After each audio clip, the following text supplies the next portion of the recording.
जी बिस्मिल्लाहिर्रहमानिर्रहीम, welcome back to the another video. और आज के इस वीडियो में हम डिस्कस करेंगे थर्मो रेगुलेशन। थर्मो रेगुलेशन की इंपॉर्टेंस क्या है, types of animals based on body temperature, कि कितने टाइप्स के एनिमल्स होते हैं on the basis of body temperature. इसके अलावा हम बात करेंगे सोर्सेज ऑफ हीट की, thermo regulation in humans and heat loss mechanism, heat gain mechanism, और लास्ट में फिर हम बात करेंगे फीवर की।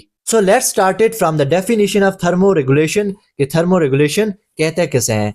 Thermoregulation is the process by which an organism maintains its internal body temperature within a narrow range despite changes in the external condition or the external environment.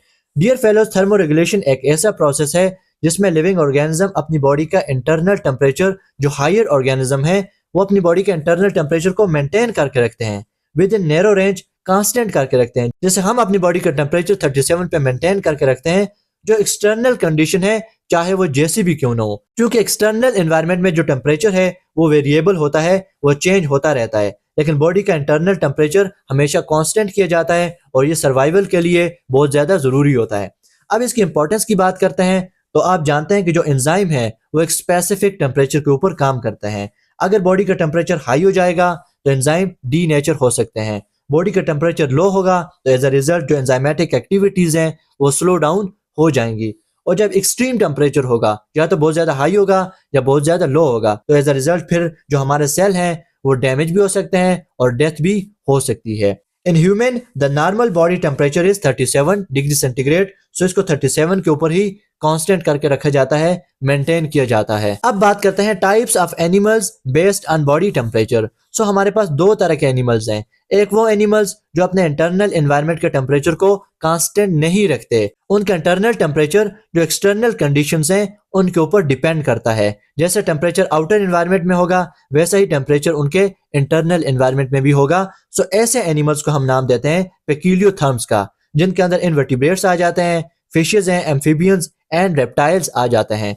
लेकिन जो दूसरे टाइप के एनिमल्स हैं जिसके अंदर मैमल्स वगैरह और बर्ड्स वगैरह आ जाते हैं, ये क्या करते हैं, ये अपनी बॉडी का temperature with in narrow range, एक नैरो रेंज के अंदर मेंटेन करके रखते हैं। और इन ऑर्गेनिज्म को नाम दिया जाता है होम्योथर्म का, जैसे कि इस नाम से ही जाहिर है। अब बात करते हैं सोर्सेज ऑफ हीट की। तो बेसिकली हमारे पास बेसिक दो सोर्सेज हैं हीट के। एक बॉडी के इंटरनल कंडीशन के अंदर जो केमिकल रिएक्शन होते हैं, जो मेटाबॉलिज्म होता है, वहां से हीट प्रोड्यूस होती है। और दूसरे जो एक्सटर्नल एनवायरनमेंट है वहां पे सन हीट का एक सोर्स है। सो ये दो बेसिक हमारे पास सोर्सेज ऑफ हीट में आ जाते हैं। थर्मो रेगुलेशन इन ह्यूमंस जो कि एक इंपॉर्टेंट पॉइंट है इस टॉपिक का। Okay, this is important in thermo regulation. So thermo regulation in humans is the controlled by hypothalamus. As you know कि जो हाइपोथैलेमस है उसको थर्मोस्टेट ऑफ द बॉडी भी कहते हैं। ये क्या करता है कि ये ब्लड से जो टेम्परेचर है उसको डिटेक्ट करता है।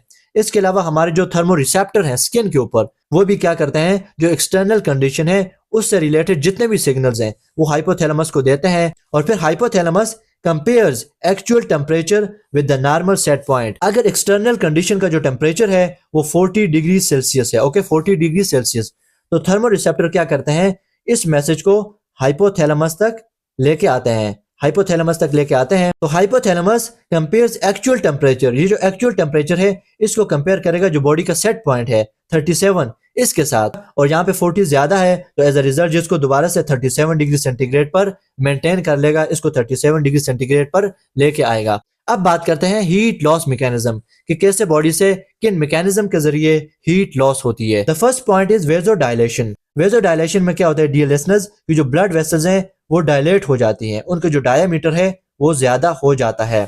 तो फिर क्या होता है, जो ब्लड है वो स्किन की तरफ ज्यादा फ्लो करता है, जो ज्यादा ब्लड है वो स्किन की तरफ फ्लो करता है। Blood vessels near skin widen, more blood flows to the skin. Heat lost through radiation, radiation की फॉर्म में हीट लॉस होती है। एंड स्किन अपीयर्स रेड, और स्किन जो है वो दिखने में रेड लगती है। नेक्स्ट हम बात करते हैं स्वेटिंग की। Sweat glands release sweat, evaporation of sweat removes heat. जो एवापोरेशन है स्वेटिंग के दौरान उसके जरिए हीट बॉडी से लॉस होती है। मोस्ट इफेक्टिव कूलिंग मेथड, और जब हीट बॉडी से लॉस्ट होती है तो एज अ रिजल्ट हमारी बॉडी कूल डाउन हो जाती है। मोर स्वेटिंग मोर हीट लॉस। अब बात करते हैं हीट गेन मैकेनिज्म, कि हीट को कंजर्व कैसे किया जाता है, हीट को बॉडी के अंदर बचा के कैसे रखा जाता है। वेजो कंस्ट्रिक्शन, यहाँ पे जो ब्लड वेसल हैं वो दोबारा से नैरो डाउन हो जाएंगी। Blood vessels near skin narrow, less heat loss and heat conserved in core organs. The second step is shivering. Shivering के जरिए भी जो हीट है वो जनरेट होती है. रैपिड इनवॉलेंट्री मसल कॉन्ट्रैक्शन, जिसमें हमारे जो मसल्स हैं वो रैपिडली इनवॉलेंट्री कंट्रैक्ट होते हैं, तो एज अ रिजल्ट जो हीट है वो जनरेट होती है. Produce heat by increase metabolism, और इसके रिजल्ट में मेटाबॉलिज्म का रेट सेल के अंदर हाई हो जाता है और as a result heat produce होती है. Quick source of heat production. अब बात करते हैं इंक्रीज मेटाबॉलिक रेट. जब बॉडी का मेटाबॉलिक रेट इंक्रीज होता है तो हीट जनरेट होती है. Thyroxine and adrenaline released, cellular respiration increases, more heat generated. अब बात करते हैं एक इंटरेस्टिंग पॉइंट की, that is the role of hair in heat conservation. Heat को कंजर्व करने में हेयर का क्या रोल है? At the base of hair follicle is a smooth muscle, the hair erector muscle. Hair follicle की base पे एक मसल होता है, स्मूथ मसल है, जिसका नाम है hair erector muscle. Contraction of this muscle pulls the hair upright, और जब ये मसल कंट्रैक्ट करता है तो जो हेयर है वो इस तरह से स्ट्रेट हो जाते हैं, इस तरह से स्ट्रेट खड़े हो जाते हैं. दिस स्किन एंड जो हेयर्स हैं वो स्ट्रेट खड़े हो जाते हैं. नेक्स्ट क्या होता है? The hair stand on end air is trapped above the skin, और जब ये इस तरह से स्ट्रेट खड़े हो जाते हैं तो जो एयर है, जो एयर है ये उसको ट्रैप कर लेते हैं और नीचे स्किन तक नहीं आने देते. ये एयर को स्किन के ऊपर ही ट्रैप कर लेते हैं, तो एज अ रिजल्ट जो हीट है वो कंजर्व होती है. हेयर नीचे स्किन तक नहीं आ पाती और हीट कंजर्व रहती है. So it helps to conserve body heat. अब बात करते हैं फेवर की. Increase in the core temperature is known as fever और पायरोक्सिया. जो बॉडी का टेम्परेचर है अगर वो 37 डिग्री सेंटीग्रेड से इंक्रीज कर जाए तो इस कंडीशन को फेवर कहते हैं या पायरोक्सिया भी कहते हैं. और वो सब्सटेंस जो कि फेवर को काज करते हैं उन सब्सटेंस को कहा जाता है पायरोजेंस, और ये डायरेक्टली हाइपोथैलेमस को इफेक्ट करते हैं. इसके जो सेट पॉइंट है उसको इफेक्ट करते हैं और बॉडी का टेम्परेचर इंक्रीज कर जाता है. डियर फेलोज, जो फेवर है इसकी इंपॉर्टेंस भी है.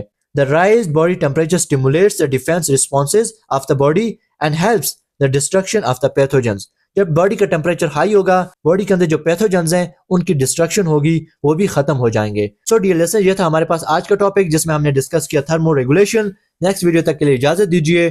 Thank you so very much. Allah Hafiz.